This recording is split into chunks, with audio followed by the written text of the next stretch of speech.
Mic. Alright, so okay.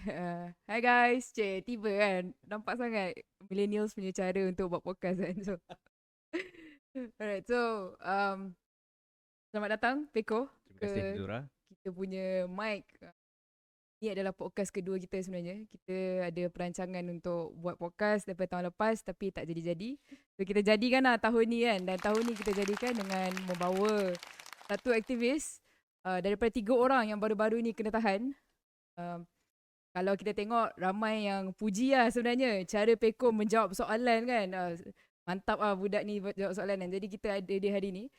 So hari ni kita nak bincang tentang isu baru-baru ni lah. Yang angkat peringkat depan Azam Baki kan.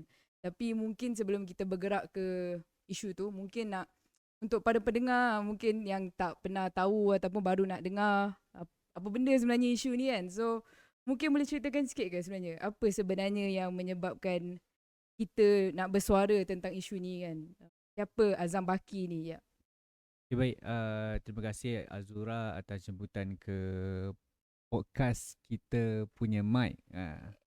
So, firstly, siapa Azam Baki?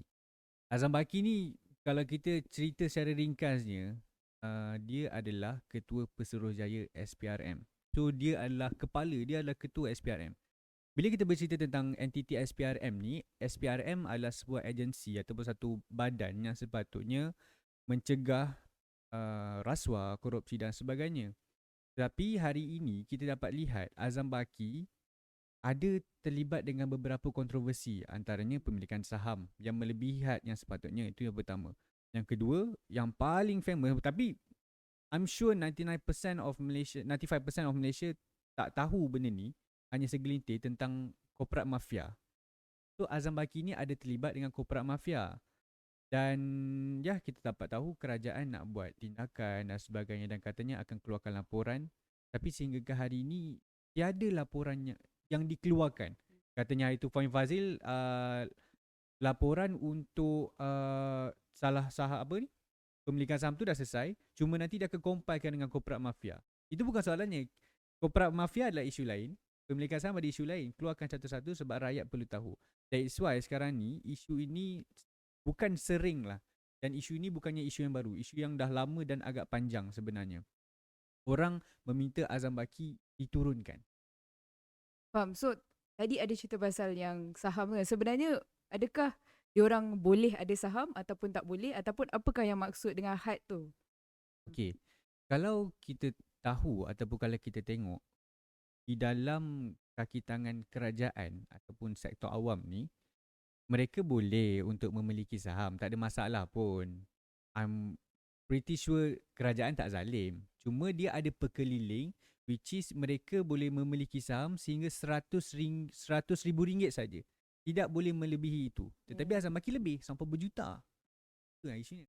So ini apa?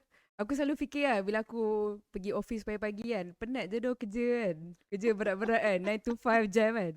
Orang macam dia orang mungkin lagi senang ke? Maksudnya macam mana dia boleh dapat lebih tu? Adakah dia sebagai ketua HPRM dia dapat tahu saham-saham yang ada ni jadi lagi senang untuk dia masuk sebenarnya? Itu yang kita katakan dengan korporat mafia kan. Sebab pertama kita kena tahu dan tak ramai orang tahu dan aku pun baru tahu benda ni. Azam Baki ada full kuasa penuh mengawal akaun pejabat dia. Itu dah satu macam, kenapa kau ada kuasa penuh tu pertama. Yang kedua soal korporat mafia. Korporat mafia ni bukanlah macam kau buat hang aku dah tentu kau tembak. Bukan mafia macam tu. Dia macam, kalau bahasa Mudaffar ni macam ni, kalau kau tak dengar cakap aku, kalau kau tak bagi apa yang aku nak, aku saman kau ke, aku ambil kau ke. Dan the so called corporate mafia. So that's why aku rasa bukan rasa saja tapi pretty sure Azam Baki boleh memiliki saham sebanyak. Betul lah yang aku baca lah ni daripada segi yang aku faham lah. Corporate mafia ni dikatakan lah ada 3 orang kuat lah kan. SPRM, polis dan AG lah. DP ke macam tu lah kan. So selalunya dia akan pergi dekat syarikat-syarikat ni. Dia akan try untuk, sebab SPRM ada kuasa untuk freeze kan account syarikat kan. So kalau kau tak nak jual benda ni, kita akan freeze kat account kau. Dan kita akan gunakan kuasa DBP dengan polis ni untuk buat siasatan lah. Tapi kita akan tarik balik freeze ni kalau kau bagi saham tu dekat aku lah. Itu ke maksud corporate mafia ni? Yes, exactly. Dan benda ni pun sebenarnya aku pun baru tahu. Baru tahu yang sangat fresh bila aku dengar pasal benda ni. I was like, serious lah. Sebab bila bermain dengan polis, Amla di bawah polis. Faham. Amla di bawah polis. So akhirnya ialah corporate mafia. Yes, Kau ada ketua yes. SPRM kat situ, kau ada polis kat situ, kehakiman pun ada kat situ juga. Di akhirnya orang sama lah. Dan tiga-tiga entiti ni dipegang oleh kerajaan. Dua dipegang oleh di bawah pejabat Perdana Menteri, dan lagi satu dipegang oleh KDN. So they have kuasa penuh lah kat situ. Faham. Jadi sebenarnya lepas first kali yang keluarkan benda ni Bloomberg ke? Bloomberg, betul. Yeah. So lepas Bloomberg keluarkan artikel tu, apa tindakan kerajaan tadi? Tadi kata dia nak buat siasatan kan? Dah berapa lama lah government kata dia nak buat siasatan tu lah?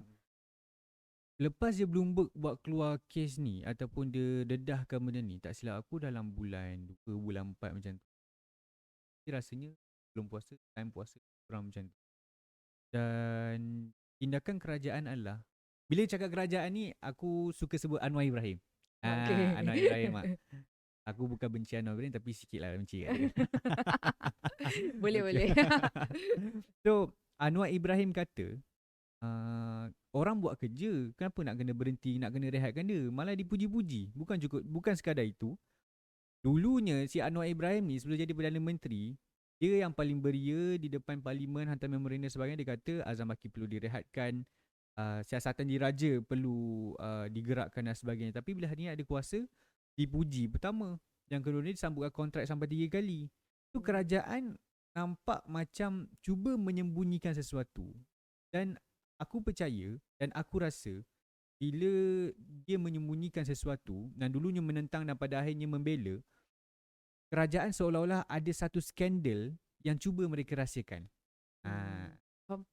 Korang rasa kan, kenapa Anwar Ibrahim boleh berubah fikiran macam ni? Adakah dia pun ada rahsia dia? I think of course lah ada rahsia. I think ni just kita punya speculation lah kan. Mesti ada rahsia. Kalau dia betul-betul melawan. Sebab kita tahu Anwar Ibrahim ini dia terkenal dengan reformasi. Dari start tahun 1998 ke 97 kan? Betul. Betul Around kan? that time lah. Betul. Dan perjuangan dia tu bukan sehari dua. Lama, 20 tahun dia punya perjuangan. Sampailah tahun 2022 dia masih lagi cakap nak tangkap Azam Baki lah apa dan sebagainya. Tapi bila ditampuk kekuasaan, dia berubah. Seolah-olah dia munafik lah. Bayar ke dia munafik lah. Dan ada rahsia yang disembunyikan. Ada satu pepatah ni lah yang aku suka guna kan. Aku dengar ni pada kawan kat where you stand is where you sit. So waktu kau pembangkang dulu, stand kau macam tu sebab kau pembangkang lah. Tapi sekarang bila kau dalam kerajaan, kau ada kuasa tu, kau mulalah ubah kau punya stand kan. Dan memang betul lah kata tadi, munafik lah untuk diorang terus tukar benda ni kan. Tapi selain daripada siasatan, kenapa sebenarnya kita kena gantung Azam Baki ni? Mungkin orang lain tak faham kan. Orang lain mungkin rasa macam biar government tahu apa diorang buat ke apa. Ataupun orang akan cakap Azam Baki tengah siasat benda yang lebih penting lah. Banyak lagi ahli politik lain ada tengah siasat kan. Tapi betul ke benda tu? Okay. Pertama, bila kita cakap tentang Azam Baki sedang siasat ahli politik lain lah, betul. Benda tu, tapi sebenarnya bukan Azam Baki yang buat. Orang-orang dia yang buat kan. Dia cuma duduk office je kan. Mungkin dia tengah tengok podcast kita ke nanti lah. Kita tak tahu kan. Kita kena tag dia kan. Kita tag dia kan. Azam Baki tak buat apa-apa pun. Cuma duduk saja. Dan yang keduanya, bila ada orang berfikir macam ni, ini yang merisaukan. Merisaukan untuk generasi yang sekarang ni dan masa akan datang. Sebab apabila dia berfikir Azam Baki ada masalah, tapi dia cuma memandang Azam Baki ada kerja lain lah, biar je lah dia bersuara. Itu salah sebenarnya. Kita tidak menafikan memang ada isu-isu lain. Mungkin dari syarikat buat rasuah dan sebagainya. Tapi apabila seorang entiti yang memegang kuasa besar di dalam sebuah agensi pencegahan rasuah Malaysia, sepatutnya dia perlu bersih dan tidak terlibat dengan kontroversi. Dan apabila ianya terlibat dengan kontroversi, dia juga perlu disiasat, dia juga perlu didakwa. Kalau dia bersalah, dia juga perlu ditangkap. Sebab kau Tak pegang adil lah agensi, tak kan. adil lah kan. Takkan Ya. kau pegang agensi SPRM kau tak boleh disiasat kan. Ya. Kalau So orang lain macam dah kena freeze lah, dah kena betul. macam-macam. Dia tak ada apa-apa. Setakat ni tak ada apa-apa. Memang tak ada apa-apa langsung. Freeze ke, check ke, tak ada Betul. apa-apa. So bila government kata siasat tu, apa yang diorang siasat tu? Aku pun tak tahu apa dia siasat. Kita tak tahu apa dia siasat. Katanya ada laporan, tapi mana laporannya kan? Fahmi Fazil lah. Fahmi Fazil kata tu. So kalau Fahmi Fazil tengok podcast ni, aku harap boleh keluarkan laporan tu cepat sikit lah. Ya tu kan. Apa benda lah dia buat ni kan. Ya. Okay. Aku rasa link satu yang aku macam geram ke hari tu bila aku tengok orang komen lah. Orang buat video Azam Baki kan. Dia kata kan, apa aura tu Azam Baki ni jalan. Aku macam apa benda siap aura apa benda tu. Orang corruption.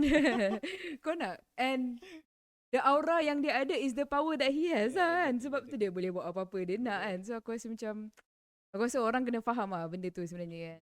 Tapi mungkin pergi kepada ni lah. Apa korang punya motivasi lah? Apa azam korang hari tu yang korang nak pergi cakap depan Azam Baki lah? Okay, ya benda ni memang ramai orang tanya pun. Ni aku cerita lah dari awal kan. Sehari sebelum tu, Hamdin ada ternampak post PRM dekat Facebook tak silap. Kata Azam Baki ada datang ke forum ni kan. Forum pasal integriti dan rasuah lebih kurang macam tu lah kan. Lepas tu Hamdin kata, jom kita pergi sini kan. And kat situ memang ada QR code, memang kita boleh daftar. And then kita, Hamdin cakap, macam mana orang yang terlibat dengan kontroversi, dia laku kesalahan dengan saham dan terlibat dengan korporat mafia, masih lagi berani dan layak untuk bercakap tentang integriti. So kita marah lah. Sebab macam apa yang kita kata, ini bukan isu yang baru terjadi semalam atau bulan lepas. Ni satu isu sangat panjang. Dan kemarahan yang lepas itu, yang belum diselesaikan, barulah sehingga ke hari ini yang mendorong kita orang rasa macam we need to do something. We need to do something. Azam Baki, kau bukan kebal, kau tak boleh rasa terlalu selesa. Macam Najib dulu pun kan. Orang ada fikir Perdana Menteri mana mungkin. Hari ni Najib dalam penjara. So kita nak benda yang sama berlaku kat Azam Baki. Ni dan sebenarnya itu bukan benda pertama pun korang buat kan. Betul. Maksudnya dah ada few yang korang buat kan. Cuba Betul. ceritakan dulu lah. Sebab mungkin orang akan cakap macam, apa lah korang ni tiba-tiba nak pergi sana semua kan. Betul. Tapi orang mungkin tak tahu yang korang dah Betul. buat banyak benda kan. Betul. Kita dah buat demonstrasi dah 2 kali 3 kali dah rasanya. Even sebelum kita orang pun Adam Adli semua dah buat dah dulu. Anwar Ibrahim dah hantar memorandum dan kita pun dah hantar memorandum. So macam-macam cara dah kita buat. So design kita buat depan muka tu. Pada hari yang korang pergi tu, kau sebenarnya apa? Tukang tangkap gambar dekat belakang? Lebih kurang macam tu lah. Tukang merekod. Dan Tukang rekod lah. kan diorang angkat plakat tu kan, plakat tu.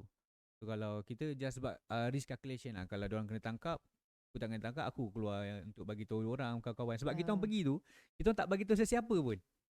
Kita tak tahu, kita just gamble. Suara pun tak dapat tahu lah masa tu. Padahal baru jumpa pagi tu kan. Dekat KSC kan. Dia memang gamble gila lah tentu lah. So masa pergi tu, dia suruh kau keluar lah. Maksudnya dia kata kau cakap dengan media kat dalam tu, betul dia panggil kau keluar. Okay, ceritanya selepas Hamdin dan Ahsanul diheret keluar, aku terus duduk balik. Aku duduk balik. Memang aku nak tengok apa benda tu sebenarnya, tapi tak ada nak tengok sampai habis. And then tiba-tiba ada orang sebelah aku, dia pakai baju Anti-Corruption Watch. Aku perasan ni, aku ingat lagi. Dia pusing pandang belakang, tangkap dia sekali. Dia perancang. Aku macam, apa hal kau ni kan? Tiba-tiba tuduh aku macam tu. Lompat lah aku. Apa tu tuduh aku macam tu? Apa bukti dia ni? Watch siapa ni? Dia watch corruption ke dia tengok orang yang bersuara kan? Aduh. Dia tuduh aku macam tu kan. Tu aku tanya dia, apa bukti ni? Apa minta bukti kan? Dia diam. Tu dia tuning jari aku. I nampak you yang rancang. You bercakap dengan diorang apa semua. Ada aku cakap lah. Kalau aku cakap lepas ni nak makan mana, macam mana? Aku cakap macam tu dia. Lepas tu dia buat muka keras dia apa semua. Tiba-tiba datang satu mamat pakai baju blazer ni tau. Yang viral tu kan. Datang-datang, mula dia grab aku tau. Dia pegang bahu aku, dia cakap macam ni. Kau ni memang biadab. Wah, apa yang aku biadabnya? Apa aku buat kan? Itu dia tarik aku. Tarik aku dengan kasar, very harsh lah. And then aku cakap, jangan sentuh saya. Macam biasa kan. Jangan sentuh saya. Kenapa nak sentuh saya apa semua kan? Gaduh. Datanglah seorang floor manager I think. Dia minta keluar. Aku pun okay, kita keluar. Saya tekan kat luar. Okay lah. Tapi mungkin nak tanya sikit lah. Mungkin ni untuk spesifik kepada apa yang jadi tu kan. Alright. Macam mana kau boleh bertindak dengan sangat tenang? Sebab aku rasa mungkin macam cuak ke sebenarnya kan. Satu hal tengah pada kau kan. Tapi kau react very cool. Kau jawab pun dengan mantap aku fikir kan. Dan sampai semua orang pun aku rasa dalam banyak-banyak video kau yang agak viral lah. Cara kau jawab pun kan. Macam mana? What's the tips lah? Mungkin kalau ada orang nak buat lepas ni kan. Macam Okay, aku nak cakap bila kita menghadapi situasi macam tu, bukan dengan pegawai SPRM ataupun dengan sesiapa pun, dengan PDRM ke apa. Pertama, kita perlu tahu sebab apa kita ditahan kan. Sebab apa kita ditahan, kenapa kita nak ditahan dan sebagainya kan. Apa buktinya aku perlu ditahan pada waktu itu. Sebab we as a Malaysian, kita sebagai rakyat, juga ni rakyat Malaysia, kita ada hak untuk tahu dan berhak untuk tahu sebab apa kita ditahan dan sebagainya. Dan yelah, kita pun macam kau apa semua kan, kita dah biasa, kita selalu tengok korang how you guys negotiate kan. So kita belajar dari situ jugalah. Faham. Dan untuk orang ramai tahu juga, ini part of orang panggil civil disobedience kan. Dan banyak je orang kat luar negara buat kan. Betul. Dan aku rasa to the extent, aku rasa yang paling famous dulu yang pernah balik kasut lah, waktu siapa cakap Obama cakap bukan Obama ke Trump, saya tak ingat something like that, something like that kan. Ada orang baling kasut tu kan. Sebenarnya macam dan kalau tengok dekat Malaysia pun mungkin kes Wong Yang Ke masa dia angkat dekat plakat kat convocation tu. Convocation tu kan. Benda ni benda yang orang buat sebab dah tak ada cara lain kot untuk orang dapat tahu isu ni kan. Dan korang pada waktu tu korang buat juga. Dan sebenarnya ke depan apa lagi sebenarnya yang korang nak buat untuk kes ni, dan apa yang korang harapkan sebenarnya? Okay, apa yang kita harapkan sebenarnya, okay, mungkin sini jawapannya lebih panjang sikit lah. Apa yang kita harapkan adalah, pertama, kerajaan tolong tunaikan janji reformasi anda. Kerana janji reformasi ini bukannya sehari dua. Sebab kita tengok pada tahun 2018, buat kali pertamanya selepas 60 tahun dah selaku, kita bertukar kerajaan. Kerana pada waktu itu bukan kita nak Pakatan Harapan naik, tapi kita mahukan sesuatu pembaharuan. That's why dari Barisan Nasional kita tukar kepada Pakatan Harapan, supaya dengan yang tampuk kepimpinan baharu ini boleh memberi sinar baharu kepada rakyat ataupun negara. Itu pertama. Yang kedua, apa yang kita mahukan adalah Azam Baki ditangkap. Dia bersalah ataupun tidak, itu hal nombor dua. Sekiranya dia didapati tidak bersalah di dalam mahkamah, kita boleh terima, tak ada masalah. Tetapi sekurang-kurangnya buatlah siasatan. Ini tak ada apa-apa, diorang tak ada buat apa-apa. Siasatan biasa, tangkap apa semua tak ada. That's why kita menuntut siasatan. Sekiranya bersalah, tangkaplah. Walaupun mungkin ada juga orang tanya, macam mana kalau nanti Azam Baki tak sambung jawatan?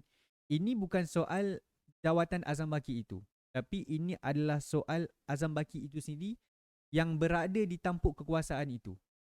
Soalnya, aku bukannya benci Azam Baki, kita bukan benci Azam Baki. Even sekretariat tangkap Azam Baki bukan benci Azam Baki. Kebetulan di situ ada Azam Baki. Even kalau Hamdin kat situ pun, kita minta tangkap Hamdin juga, sama ada. Faham. Mana tahu Hamdin jadi kan. Apa ni? Ya, ini yang mungkin orang kena faham juga sebab dia institusi kan. Dia bukan tentang, dan institusi tu, jawatan tu, dan the power yang dia ada dan dia salah guna lah. Betul. Bukan sebab orang tu lah. Dan dia jadi macam kelakar kan. Dia yang buat hal, dia tak kena panggil pun. Korang baru angkat berapa saat tu, korang kena reman berapa hari tu? Kita kalau total reman sekali, semua sekali 4 hari. 4 hari kan. 4 hari. Korang pun diorang panggil siasatan kan. Kena tangkap, kena siasat.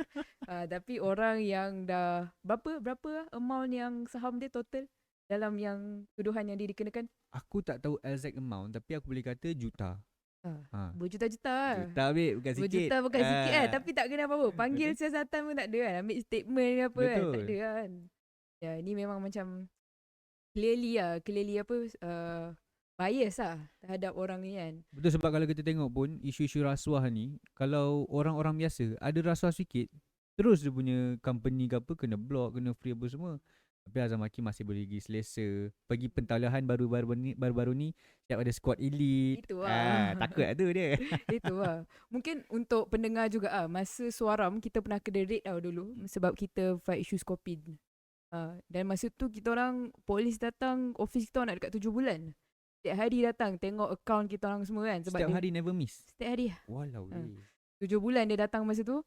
Sebab kita cakap pasal isu rasuah. So benda ni memang nampaknya macam tak berubah lah kat Malaysia ni kan. Padahal isu Skopin dah jadi dekat 10 tahun lepas dah kot. Tapi sekarang nampaknya macam sama lah kan. Betul. Kita kata nak ubah 2018 ke apa sekarang, tapi macam sama lah kan. Tak ada beza pun lah. Tak ada beza pun lah. Dan kalaulah election akan datang ni, Azam Baki masih tak turun, sebenarnya apa yang pendengar boleh push lah untuk diorang tahu benda ni kan? Okay, untuk pendengar, untuk rakyat Malaysia, khususnya buat anak muda dan mahasiswa, mungkin bagi mereka ini adalah isu yang jauh buat mereka. Ya, kita tengok di komen ada yang menyokong, ada yang tidak. Alah mereka yang berada di tampuk kekuasaan mengherdik pula kita yang mengangkat ataupun minta keadilan rakyat. Jadi pada masa hadapan, sekiranya Azam Baki masih lagi disambung, ianya bukan soal Anwar Ibrahim ke, bukan soal Pakatan Harapan ke, apa bukan. Ini adalah soal siapa yang berada di tampuk kekuasaan, selagi mana mereka tidak mendakwa dan menangkap orang yang bersalah, kita akan tetap lawan. Sebab kita hanya meminta keadilan. Sebab kita jangan bagikan mereka yang berkuasa itu selesa. Itu je sebenarnya. Faham. Tapi mungkin juga bila kau sebut tadi kan, kalau orang rasa jauh kan, kenapa orang rasa benda ni jauh dengan diorang? Adakah diorang kurang jelas kesan korupsi kepada diri mereka? Contohnya lah, kalau tidak berlakunya korupsi, apakah ada perubahan dalam kehidupan kita seharian sebenarnya? Of course, kalau tak ada perubahan, ya aku faham bila mahasiswa khususnya, apa yang mereka fikir adalah selepas habis belajar nak kerja apa? Selepas dah habis belajar, dah kerja, macam mana nak bayar PTPTN? Most of the student macam tu. Aku yakin dan percaya. Dan bila kita bercerita tentang PTPTN, isu ini memang sangat dekat dengan mahasiswa. Bukan hanya soal PTPTN dan rasuah sekalipun. Sebab kita ambil rasuah yang pernah berlaku terbesar di Malaysia. Kes Najib Razak. Sekiranya duit itu disalurkan, disumbangkan kepada negara, kita boleh mempercumakan pendidikan di Malaysia. Ataupun kita boleh, macam-macam cara lah kita boleh buat, boleh salurkan. Tapi, macam itulah cerita. So, penyaluran tu tak sampai lah dekat kita kan. Dan orang pun rasa macam okey je, sekarang ni tak ada apa-apa. Padahal, life can be so much better lah. Betul. Kan? Mungkin isu pengangkutan jalan raya kita makin elok kan. Betul. Pendidikan kita makin elok. Hospitality kita makin elok. Tapi semua rasa tapi itu satu hal juga orang marah kan. Orang marah bila ke hospital lambat, orang marah bila train rosak, orang marah bila pendidikan naik, barang naik. Tapi bila isu corruption ni, orang macam tak apa lah, lantak lah, corruption memang jadi. Padahal this is the connection lah kan. Duit kita disalurkan dekat tempat bukan-bukan lah. Kita agak risau sebenarnya bila orang cakap tak apa, corruption itu biasa. Even dalam keluarga aku pun ada yang berfikir. Itu yang kita risau sebenarnya. Bila mana kita menghalalkan sesuatu perkara, mana ianya datang dari duit kita yang kita bayar cukai setiap bulan, setiap hari dan sebagainya, itu yang membimbangkan. Sebab sekiranya rasuah itu tidak berlaku, aku yakin dan percaya Malaysia ini jauh lebih bagus daripada negara-negara lain. Malah mungkin jadi Malaysia the great dan sebagainya. Gitu Ini mungkin manifesto PRU akan datang. I don't know.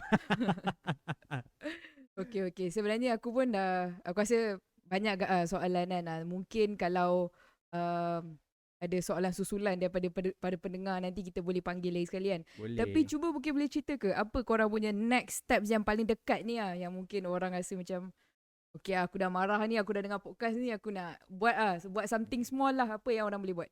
Okay, baik. Okay, apa next step yang kita akan buat? Pertama, kita tahu ada rakyat yang rasa jauh ataupun tidak jelas kenapa kita perlu memperjuangkan isu dakwah, isu rasuah ni. Isu rasuah ni, kerana isu rasuah ini macam kita tahu kata tadi, ianya sekiranya tidak berlaku akan memberi jauh lebih baik. Jadi dengan itu, Sekretariat Tangkap Azam Baki ada buat satu jelajah ceramah Tangkap Azam Baki. Minggu lepas kita dah buat di Penang. Hari Jumaat esok kita akan buat di Kelantan, 17 hari bulan pukul 9 malam. Hari Sabtu di arah selatan kita ada buat di Johor Bahru. Dan grand finale 22 hari bulan kita ada buat di Kuala Lumpur. Dan 25 hari bulan macam Dan kita akan buat demonstrasi di Dataran Merdeka. Jadi kepada semua rakyat Malaysia yang mana-mana berkelapangan, boleh datang di Kelantan, Johor ataupun Kuala Lumpur. Kalau tak sempat nak datang, boleh juga datang demonstrasi. Kalau tak sempat nak datang juga, boleh kongsikan kepada rakan-rakan anda ataupun boleh tengok YouTube Mandiri TV. Kita ada upload ucapan-ucapan dan penceramah di mana kita akan mencerita dan menjelaskan kenapa kita perlu memerangi rasuah. Mungkin jap sebelum habis tu, Sekretariat Tangkap Azam Baki ni apa? Mungkin orang tak faham apa benda sekretariat ni kan. Aku rasa ni bahasa NGO lah kan. Okey, sekretariat ni adalah satu gabungan NGO, gabungan rakyat yang nak membawa sesuatu isu. So dalam sekretariat ni bukan hanya perjuangan mandiri seorang, bukan hanya perjuangan bersih suaram seorang-seorang, dia adalah perjuangan bersama. Di dalam sekretariat tu ada pelbagai organisasi yang datang daripada anak muda, mahasiswa dan juga gerakan rakyat. So kita bergerak samalah. Alright, so banyak lah plan dalam bulan ni kan. Dalam bulan ni. So bulan depan kita tunggu lah nanti kan. Kita tunggu. Ada ketakutan tak untuk ditahan lagi sekali ya? Dengan berani dan yakinnya aku cakap, saya bersedia untuk tangkap buat kali yang ketiga. Sekiranya nak tangkap saya, tangkaplah. Sekiranya ini boleh melawan rasuah secara total, sekiranya perlu tangkap saya, tangkaplah. Asalkan rasuah tidak berlaku lagi di Malaysia. Baik, alright. So guys, walaupun kita ada satu pemuda pemuda yang berani pada hari ini, dan aku percaya juga ramai sebenarnya orang-orang lain juga dekat luar yang berani, tapi tak cukup sebenarnya kan. Kalau boleh kita nak seluruh 36 juta rakyat Malaysia ni turut melawan korupsi dan rasuah ni lah. Dan paling-paling utama sekali isu Azam Baki ni lah, sebab isu ni besar kan. Dan sebenarnya sekuat mana pun kita bersuara, kuat lagi kalau semua bersama-sama. Sebab di akhirnya inilah perjuangan kita semua kan. Right. So ada kata-kata terakhir? Kata-kata terakhir daripada aku adalah untuk anak muda, mahasiswa, buruh tani, miskin kota dan semuanya. Kita jumpa di jalan raya pada 25 hari bulan. Sama-sama kita memerangi rasuah. Kita tangkap Azam Baki. Bukan kerana Azam Baki, kerana kesalahannya yang perlu kita denda apabila melakukan sesuatu kesalahan. Okay guys, thank you so much. And drop comment dan share juga kalau korang rasa podcast ni bermanfaat lah. Dan bagi tahu lah apa next topik yang korang nak untuk seterusnya untuk kita punya mic. Bye.